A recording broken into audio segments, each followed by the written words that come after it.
welcome to Imo in my opinion. Gue Ufa, umur gue sekarang 31 jalan 32 dan gue seorang dancer. Jadi untuk kalian nonton video ini udah pasti tahu gue lagi di program apa. Iya betul, sekarang gue lagi di program Imo in my opinion. Dan gue akan ngebahas seputar apa ya?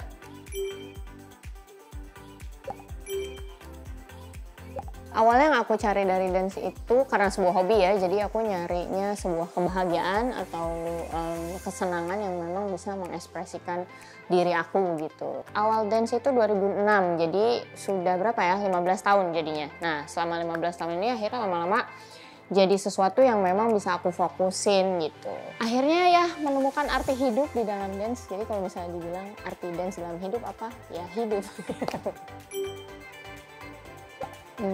Biggest fear itu kalau awal-awal mungkin karena pandangan orang tentang yang ngedance itu cuma sekedar hobi dan bukan profesi. Jadi untuk memilih karir di menjadi pekerja seni itu salah satu insecure sendiri juga.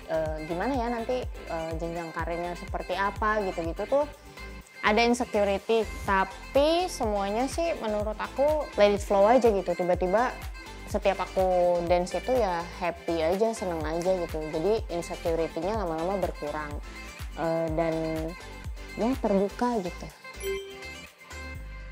Kegagalan yang terjadi sebenarnya tuh ya banyak ya kalau kegagalan kecil-kecil sih, karena menurutku kegagalan kan memang jalan menuju sukses. Kalau nggak gagal ya susah suksesnya gitu. Dan once kita dapat gagal terus kita langsung putus asa, nggak ngelanjutin ya it's over gitu. Tapi kalau kita konsisten, gagal, oke, ini udah tahu nemu solusinya, terus dijalanin lagi, makin dalam lagi, akhirnya kan kita makin ngerti apa yang mau kita tuju. Nah udah deh tuh. Apa itu gagal? Tipuan. Kalau mimpi tujuan aku sebagai dancer, menurutku dunia seni itu bisa berkembang kemana-mana gitu. Kalau dibilang aku mau tujuannya apa, sebenarnya aku ingin menjadi show director, art director, atau mungkin tiba-tiba aku bisa bikin silabus yang memang untuk dance gitu. Itu tujuan aku. Amin. Doakan ya. Selama pandemi banyak banget ya, apalagi kalau dance itu kan kita berurusan dengan badan kita. Jadi otomatis kalau misalnya ya let's say aku ngajar online terus gitu, nggak ketemu orang, susah karena aku harus koreksi gerakan orang ya kan. Kalau dari laptop atau dari layar, ini bener nggak ya, terus kayak ini on beat nggak gitu, itu tuh yang bikin aku bingung gitu. Jadi tantangannya sangat banyak sekali, harus adaptasi dengan semuanya dan harus lebih teliti lagi gitu. Jadi terus pun udah nggak ada stage karena semua udah virtual. Bisa nggak ya berkarya gitu selama pandemi, tapi by the time akhirnya semuanya sudah mulai berkembang secara virtual dan aku harus adaptasi, dan ternyata bisa juga berkarya, cuma memang effortnya lebih besar aja gitu. Dampak udah pasti banyak ya kalau ngomongin dampak pandemi, terutama kita pekerja seni pasti finansialnya turun. Apalagi aku pengajar tari gitu, mungkin yang sebelum pandemi kelas aku banyak banget dengan murid yang banyak, tapi pas pandemi semua diganti ke online dan tidak semua orang bisa mengikuti instruksi secara online gitu. Itu pertama, dan kedua, sebelum pandemi event banyak banget kan. Ya aku misalnya ngurus konser atau ada konser musikal atau apapun yang berhubungan dengan tari, itu udah gone semua masa pandemi. Jadi ya itu, pendapatan juga finansial berkurang. Nah kalau untuk kehidupan kebiasaan aku itu, dulu sebelum pandemi aku sangat produktif, workout sana sini, kegiatan yang ngajar sana sini, mobile terus event juga sana sini gitu. Setelah pandemi brand, ya udah.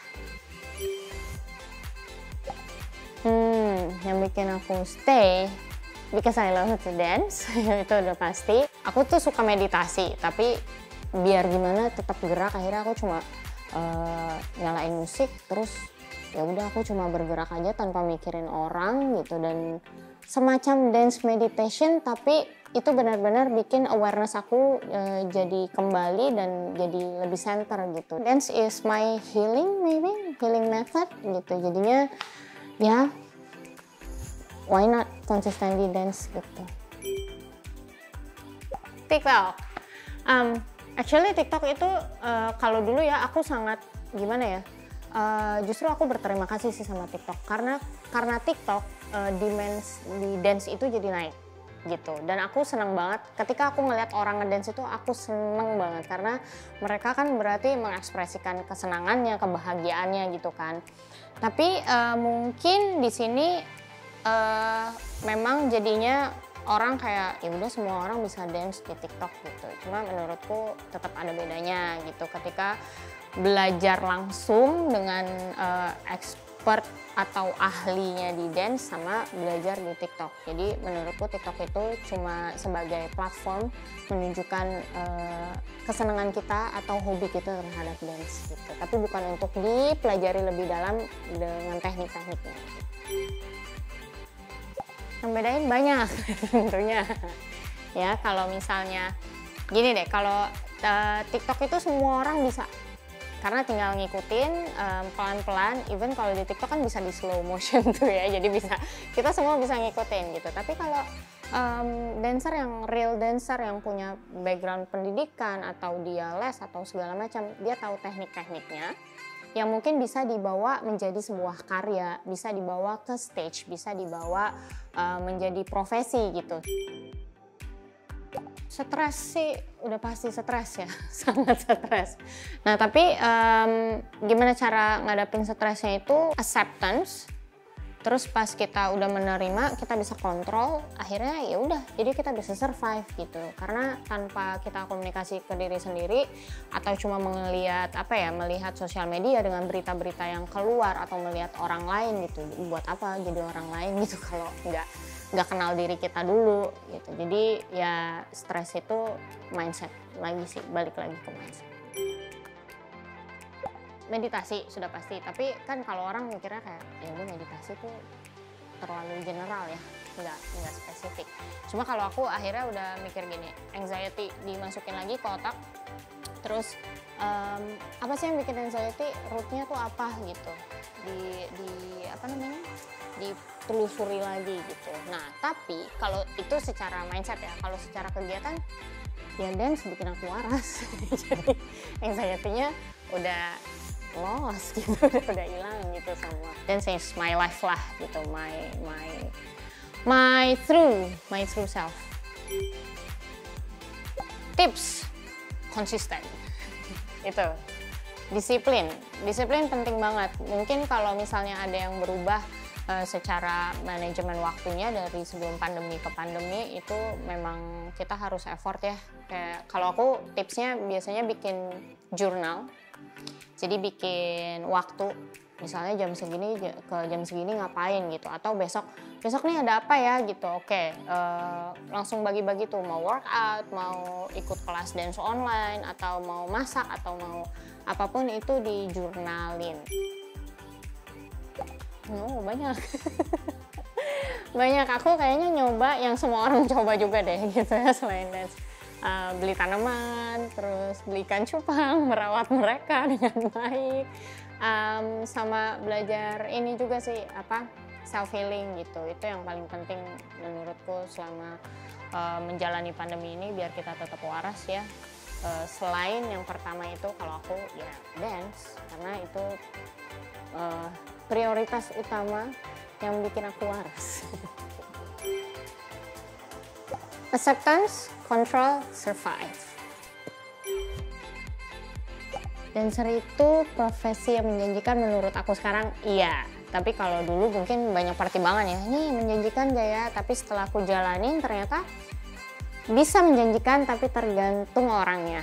Aku ya 3 bulan dance trip atau 2 minggu itu pol-polan tiap hari gitu, dan dapat feedback dari teachernya, itu sesuatu struggling yang memang aku jalani untuk mencapai aku menjadi dancer yang baik gitu. Makanya aku bisa bilang ini profesi menjanjikan. Dengan jadi dancer itu, apalagi kita konsisten dan disiplin dan sangat menggeluti di bidang ini, akhirnya terbuka juga. Aku jadi bikin karya dan dipercaya orang untuk membuat karya juga. Aku pernah dapat tawaran main film, jadi koreografernya konser salah satu artis gitu, dan juga dipercaya untuk menjadi brand ambassador suatu brand gitu. Itu apa ya, jadi lebih dari menjanjikan kalau menurut aku, karena membuka semua peluang yang mungkin tidak berhubungan langsung di dance, tapi tetap berkaitan dengan apa yang kita lakukan gitu. Jadi ya, menjanjikan atau tidaknya itu sekarang tergantung kalian. Ketemu Ufa 5 tahun lalu, I just wanna say thank you, lo keren Pak. Ya intinya sih kalau ini kan udah 2021 ya, udah setahun nih kita melewati pandemi gitu. Gimana sih cara survive dari anxiety yang kita rasakan selama ini gitu. Aku yakin semua orang pasti merasakan anxiety ini gitu, dan dengan komunikasi dengan diri sendiri akhirnya kita mendapatkan acceptance, yang kita menerima memang pandemi ini ada gitu, memang ini terjadi gitu, dan akhirnya kita punya kontrol yang kita tidak bisa kontrol eksternal, tapi kita bisa kontrol diri kita sendiri. The way we think, the way we do gitu, itu semua bisa kita kontrol berkaitan dengan diri kita sendiri. Sampai akhirnya kita bisa menerima dan kita bisa mengontrol diri sendiri, dan akhirnya kita survive gitu.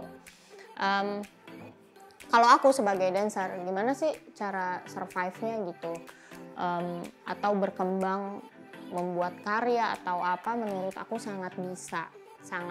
Mungkin kita yang jarang di rumah gitu, pas di rumah mendapatkan sesuatu atau pencerahan selama pandemi, itu bisa diangkat menjadi sebuah karya. Bahkan pandeminya sendiri pun bisa diangkat menjadi sebuah karya tari, bahkan anxiety-nya pun bisa diangkat menjadi sebuah tarian. Nah itu kenapa tadi aku bilang berkomunikasi dengan diri sendiri, karena kita tahu apa sih yang mau kita tuju, apa yang mau kita lakukan gitu. Jadi jangan jangan memaksakan diri untuk menjadi orang lain, apalagi kan dengan berita yang tadi kita bilang ya, berita banyak sekali gitu, dan sosial media dengan segala informasinya itu kadang membuat kita aduh mau jadi ini kali ya, mungkin lebih baik, atau jadi gimana gitu. Nggak, menurut aku komunikasi dengan diri sendiri, cari tahu apa yang mau dilakukan, dan selama itu bisa bikin nyaman, bisa bikin happy, dan bisa bikin bersyukur, aku rasa itu yang paling penting, be yourself. And don't forget, you are inspiring in your own way. Nah, kalau kalian gimana? Punya tips atau cara sendiri nggak untuk bertahan di kondisi seperti ini? Please komen di kolom komentar ya. Oke, sekian dulu untuk Imo kali ini. Semoga apa yang udah aku share bisa bermanfaat untuk kalian, bisa memberikan kekuatan dan support untuk menghadapi masa-masa sulit sekarang. Kalau suka sama videonya, jangan lupa untuk klik like, subscribe, and turn on notification supaya nggak ketinggalan video terbaru dari Beauty Journal. Oke, thank you for watching. See you next time. Bye!